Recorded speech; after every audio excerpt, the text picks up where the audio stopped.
paz do Senhor, minha gente, como é que vocês estão? Espero que esteja tudo jóia. Olha, eu estou tão envolvido aqui no propósito Paixão pela Palavra que eu me esqueci de fazer algumas considerações muito importantes no capítulo 25 que vocês leram ontem.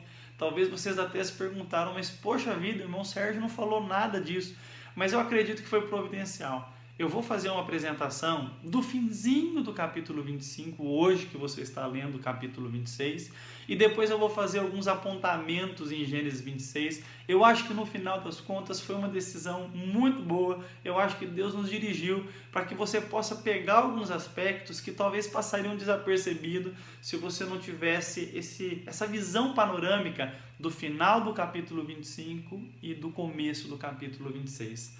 Conforme eu disse, a gente vai ter no final do capítulo 25 a primeira demonstração de que Deus está direcionando a sua aliança para Jacó. Nós já sabemos disso pela palavra que ele deu para Rebeca. Então Deus, ele falou, ele vai realizar. Mas nós percebemos como que a escolha de Deus, que é uma escolha soberana, uma escolha incondicional, ela realmente surte ações, ela surte efeitos na nossa vida terrena, nas decisões que nós tomamos aqui, na forma como os homens conduzem a sua vida.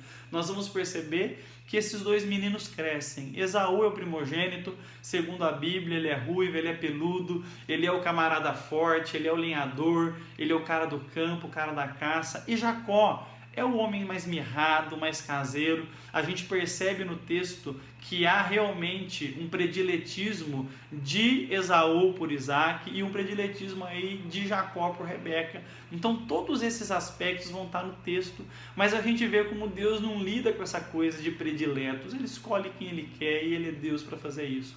Só que nós vamos perceber como que esses dois homens eles vão conduzindo as suas histórias. Jacó, ele já nasce com um nome que indica que ele é usurpador, que indica que ele é uma pessoa manipuladora. Ele nasce agarrado no calcanhar do irmão. Em outras palavras, olha, eu quero o que é seu. Não pense você que por ser o primogênito que você vai ter privilégio. Eu vou tirar de você o que é seu. Jacó tem um ímpeto muito ruim e nós vamos ver que Deus vai usar isso na construção da sua história de fé. Nós observamos no texto aqui que Jacó está preparando um guisado, um ensopado, uma sopa de lentilhas. Esaú chega da caça faminto, querendo se alimentar, e ele então pede que seu irmão lhe dê esse prato de sopa. E olha como Jacó é manipulador. Ele fala, tudo bem, eu te dou o meu guisado, mas você vai ter que me ceder os seus direitos de primogênito, os seus direitos à primogenitura. E Esaú, que age de uma forma profana, ele não pensa, ele está pensando com o estômago. Ele toma uma decisão ali de ceder a esse apelo imbecil do seu irmão e ele então cede a primogenitura para ele. Queridos, isso de fato não vai refletir na decisão soberana de Deus. Deus escolheu Jacó e Deus vai construir uma história.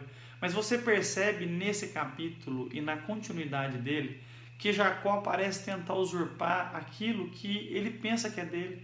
Mas ele não entende que o que vai valer não é uma primogenitura, não é uma etiqueta patriarcal, mas é a bênção de Deus em sua vida, algo que ele só vai cair em si no final dessa etapa em que Deus está moldando o seu caráter para que ele seja o pai das 12 tribos. Então nós vemos aqui Jacó inclinado a desobedecer realmente os valores, os princípios e a agir de uma forma enganadora, manipuladora. Mas Deus havia escolhido Jacó e Deus vai trabalhar, porque ele trabalha na vida daqueles que ele escolhe. Então isso é muito importante. Em Gênesis 26, nós vamos observar aqui agora uma história muito interessante quando Isaac enfrenta uma fome na terra, algo semelhante ao que Abraão passou, e ele comete o mesmo erro que Abraão cometeu. Nós vamos ver que ele se muda ali para a região de Gerar, onde está Abimeleque, e ele vai reprisar o erro do pai. Ele vai falar que Rebeca não é a esposa dele. Então você percebe como muitas vezes os erros dos pais são replicados nos filhos.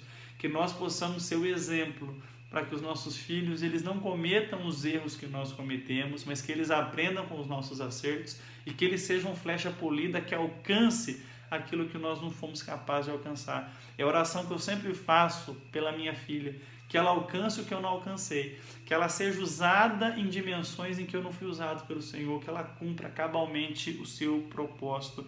É muito interessante, nós vemos aqui também, no capítulo de número 26, que Deus ele começa a replicar a sua promessa, ele renova a sua promessa aqui com Isaac agora. Nós vamos vendo a continuidade dessa construção da aliança que foi firmada e que daria origem à nação israelita. Isso é muito interessante, vale você observar. Você vai perceber que assim como Abraão, Isaac, ele firma uma parceria com Abimeleque, ele entende que ele tem que ser bênção para as nações, e todos esses aspectos vão ser muito construídos no texto, para que nós percebamos realmente que existem essas duas dimensões na vida de um homem de fé, as promessas que Deus faz para ele, mas a sua participação na sociedade onde ele está inserido, no mundo onde ele está inserido, e quem é da fé tem que ser uma bênção aonde Deus o plantar. Que Deus te abençoe, em nome do Senhor Jesus.